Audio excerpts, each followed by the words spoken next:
Guys welcome back to in my channel. आज guys हम आप लोगों को बताने वाले हैं ब्लड ग्रुप के बारे में।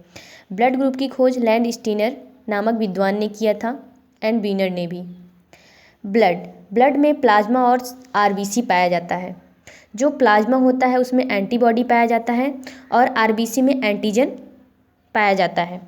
जो हमारा आरबीसी होता है इसको रेड ब्लड सेल कहा जाता है। इसका जो आकार होता है गोल होता है। इस आरबीसी के बाहर एक एंटीजन नामक प्रोटीन पाया जाता है।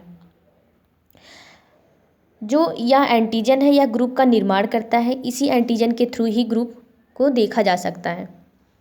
यही उसका निर्माण करता है। इसमें 2 क्वेश्चन पुटअप हो सकता है। जब किसी व्यक्ति का ब्लड का डिटर्मिनेशन करना रहता है वो हम एंटीबॉडी के अकॉर्डिंग करते हैं एंटीजन के अकॉर्डिंग।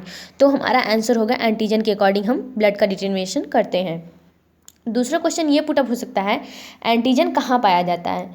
तो गाइज एंटीजन आरबीसी में पाया जाता है और यह रेड ब्लड सेल के बाहर होता है। और आरबीसी जो हमारा होता है वो प्लाज्मा में तैरता रहता है। आरबीसी में कण पाए जाते हैं एंड प्लाज्मा एकदम पानी की तरह होता है, इसीलिए आरबीसी उसमें तैरती रहती है। जो हमारा प्लाज्मा होता है वो ऐसे इस शेप का दिखता है, वाई के शेप का ऐसे दिखता रहता है। अब देखते हैं हम ब्लड ग्रुप ए। ब्लड ग्रुप ए, इसमें जो पहले तो हम किसी भी पर्सन का ब्लड निकालेंगे, उसके बाद हम उसको स्लाइड पे रखेंगे। 1 ड्रॉप 2 स्लाइड रहती है। फिर दूसरे स्लाइड से उसको हम ऐसे जीभ की आकार को उसको हम फैलाएंगे। उसके बाद हम माइक्रोस्कोप में देखें तो जो हमारी आरबीसी होती है तो गोल दिखती है। उसका जो आकार होता है गोल होता है। फिर उसमें हमें देखने को मिलता है ये जो हमें त्रिभुज की आकार का दिख रहा है। ए ब्लड ग्रुप यहाँ दिखा रहा है एंटीजन और वो प्लाज्मा में तैर रहा है। अब इसमें जो एंटीबॉडी पाई जा रही है वो बी पाई जा रही है। ये जो हमारा वाई की तरह दिख रहा है ये एंटीबॉडी है। इसमें हमारा आरबीसी तैर रहा है। यहाँ पर देखिएगा जो इसका मुंह है कर्व की तरह दिखा रहा है। अगर ब्लड ग्रुप ए है तो उसके साथ एंटीबॉडी बी भी होगा। अगर कर्व ना रहकर यहाँ ए होता, अगर यहाँ कर्व ना होता, ऐसे त्रिभुज की आकार का एक ही प्रकार का ऐसे दिख रहा होता, तो यहाँ पर आकर हमारी आरबीसी फंस जाती। यहाँ पर ये आरबीसी आकर फंस जाती तो वो आरबीसी बहने में उसको प्रॉब्लम होती। तो इसीलिए यहाँ पर कर्व की, इसका जो मुंह है कर्व की तरह है तो ये आकर यहाँ पर फंसेगा नहीं। जो त्रिभुज की आकार का दिख रहा है यहाँ पर फंसेगा नहीं और आरबीसी अच्छे से तैर सकती है इसमें। अब हम देखते हैं ब्लड ग्रुप बी।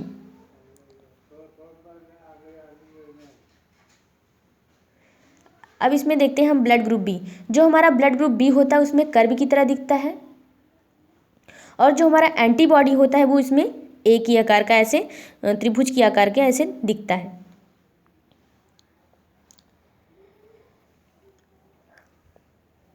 अब देखते हैं हम blood group A B. Blood group A B में एंटीबॉडी नहीं होता है। इसलिए नहीं होता है बिकॉज इसमें एंटीजन ए एंड बी दोनों होते हैं। इसमें त्रिभुज की आकार का भी दिख रहा है और कर्व की आकार का भी दिख रहा है। और जो ये ए बी ग्रुप वाले होते हैं ये अधिकतर बीमार होते हैं। बायोलॉजिकल टर्म में देखा गया है ये अधिकतर बीमार होते हैं। अब हम देखते हैं ब्लड ग्रुप ओ। जो हमारा ब्लड ग्रुप ओ होता है, जो इसके जो बाहरी वाला सरफेस होता है, ये जो बाहरी वाला सरफेस है वो एकदम प्लेन होता है।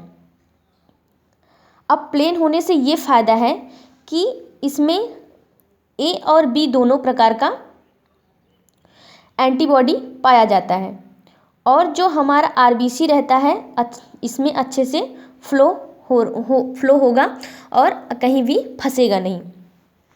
इसमें बायोलॉजिकल टर्म में देखा गया है कि जो ओ वाले होते हैं वो कम बीमार पड़ते हैं बिकॉज इनमें एंटीबॉडी ए एंड बी दोनों पाए जाते हैं। अब हम देखते हैं आरएस फैक्टर। आरएस फैक्टर को वीनर जी ने बताया था। वीनर एंड लैंड स्टीनर ने भी बताया था। तो ये जो रीसेस है, रीसेस नामक का एक बंदर होता है जिसका मुंह जो होता है लाल होता है। इसमें जो पॉजिटिव मीन्स उपस्थित होता है, निगेटिव मीन्स अनुपस्थित। ये मेडिकल टर्म में जो पॉजिटिव होता है उनको संक्रमित बोलते हैं, और जो निगेटिव होते हैं वो संक्रमण में नहीं रहते हैं, निसंक्रमित बोलते हैं। तो गाइज जैसे आप लोगों को पता होगा इस टाइम कोरोना चल रहा है, तो कोरोना पॉजिटिव जो वाले थे वो संक्रमण में रहते हैं, और जो निगेटिव होते हैं उनके अंदर कोई भी बीमारी नहीं रहती, वो कोरोना निगेटिव रहते हैं। तो गाइज इसमें देखते हैं, जब हम उसको आरबीसी में देखेंगे तो बीनर जी ने एक रीसेस बंदर का ब्लड लिया, तो उन्होंने देखा कि उसमें ऐसे त्रिभुज के आकार का भी शेप दिख रहा है, और उसमें एक चौकोर टाइप का भी दिख रहा था शेप। तो फिर उनको डाउट हुआ, फिर उन्होंने दूसरे बंदर का लिया, तो उसमें उन्होंने देखा कि ओनली कर्व की ही तरह दिख रहा है शेप। फिर उन्होंने बताया कि ये जो हमारा इसमें त्रिभुज की आकार का भी दिख रहा है और चौकोर के भी आकार का दिख रहा है। तो उन्होंने बताया अगर किसी में भी चौकोर का आकार का दिखता है तो वो पॉजिटिव होते हैं, और चौकोर का आकार का नहीं दिखता है तो वो निगेटिव होते हैं।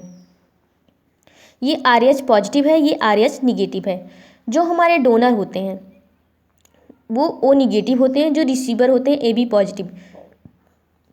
बिकॉज ये जो O निगेटिव वाले होते हैं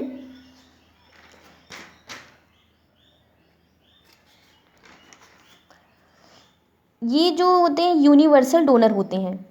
ये अब इसमें सभी प्रकार के एंटीजन और RH पाए जाते हैं। जो हमारे रिसीवर AB पॉजिटिव वाले हैं ये किसी का भी ब्लड ले सकते हैं, इनको किसी का भी ब्लड चढ़ा सकते हैं, और जो O निगेटिव वाले होते हैं ये किसी को भी अपना ब्लड दे सकते हैं। एरिथ्रोब्लास्टोसिस, जो एरिथ्रोब्लास्टोसिस होता है, अगर मेल का ग्रुप RH पॉजिटिव है एंड फीमेल का RH निगेटिव, तो इसमें हम बताते हैं यदि पिता का RH पॉजिटिव और माता का RH निगेटिव है, इस स्थिति में जो उनकी पहली संतान होगी उस पर कोई प्रभाव नहीं पड़ेगा, परंतु जब उसकी दूसरी संतान होगी तो उसकी डेथ हो जाती है। बिकॉज जब वो बच्चा यूट्रस में रहता है, और जो यूट्रस की मेम्ब्रेन रहती है उसको बोलते हैं एमनियोटिक मेम्ब्रेन।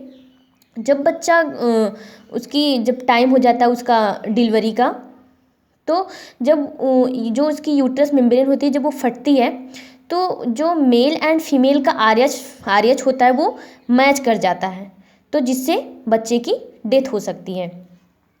तो गाइज हम इसको अच्छे से एक्सप्लेन करते हैं एक समरी के थ्रू। रक्त के समूह का खोज लैंडस्टीनर नामक विद्वान ने किया था। मानव में मुख्य रूप से 4 प्रकार के रक्त समूह पाए जाते हैं। रक्त समूह के विभिन्नता के कारण आरबीसी में पाए जाने वाला जो ग्लाइकोप्रोटीन है उसे लैंडस्टीनर ने एंटीजन नाम दिया था। एंटीजन 2 प्रकार के होते हैं, A तथा B। इसी एंटीजन के आधार पर रक्त को 4 भाग में बांटते हैं। अगर जिसमें एंटीजन A होगा वह ब्लड ग्रुप A होगा, और जिसमें एंटीजन B होगा वह ब्लड ग्रुप हमारा B होगा। जिसमें एंटीजन AB होगा वह ब्लड ग्रुप AB, और जिसमें एंटीजन नहीं होगा वो हमारा ब्लड ग्रुप O होगा। रक्त के प्लाज्मा में भी एक प्रकार का प्रोटीन पाया जाता है जिसको एंटीबॉडी कहते हैं। एंटीबॉडी बीमारी से रक्षा करता है। इस एंटीबॉडी का निर्माण लिम्फोसाइट करता है। जो RH फैक्टर है उसकी खोज 1940 में लैंडस्टीनर तथा बीनर ने किया। यह एक विशेष प्रकार का एंटीजन होता है जिसे सबसे पहले रीसस नामक बंदर पे देखा गया था, अतः इसे RH कहते हैं, RH फैक्टर कहते हैं। जिसमें यह RH उपस्थित रहता है उसे RH पॉजिटिव कहते हैं। जिसमें यह RH नहीं पाया जाता उसे RH निगेटिव कहते हैं। भारत में 95% लोग RH पॉजिटिव होते हैं। जो भारत के लोग होते हैं उसमें 95% लोग RH पॉजिटिव होते हैं। अब हम देखते हैं transfusion of blood. Transfusion of blood का मीन्स होता है रक्त का आदान। जब किसी व्यक्ति को बाहर से रक्त दिया जाता है तो उसे रक्त का ट्रांसफ्यूजन कहते हैं, रक्त का आदान कहते हैं। ब्लड बैंक में रक्त 40% पर रखा जाता है। एक व्यक्ति एक बार में 1 यूनिट अर्थात 200 ml रक्त दान कर सकता है। यदि हम RH पॉजिटिव वाला आर एच पॉजिटिव का रक्त किसी आर एच पॉजिटिव वाले को दे दें तो पहली बार में कुछ नहीं होगा, परंतु दूसरी बार आर एच निगेटिव वाला व्यक्ति की डेथ हो जाएगी। बिकॉज इस स्थिति में रक्त अत्यधिक चिपचिर हो जाता है और प्रवाह उसके जो बहने की शक्ति होती है बहुत ज़्यादा हो जाती है। ओ निगेटिव वाले रक्त यूनिवर्सल डोनर होते हैं, जैसे मैंने अभी बताया था, क्योंकि इसमें सभी प्रकार के एंटीजन तथा आरएच पाए जाते हैं। गाइज इस वीडियो में इतना ही, मिलते हैं अगले वीडियो में। अगर गाइज आप लोगों को हमारी वीडियो अच्छी लगी हो तो प्लीज़ हमारे वीडियो को लाइक शेयर सब्सक्राइब जरूर करें और बेल आइकन को भी ज़रूर प्रेस कर लें, जिससे कि हमारे आने वाली वीडियो की नोटिफिकेशन आपको सबसे पहले देखने को मिले। धन्यवाद।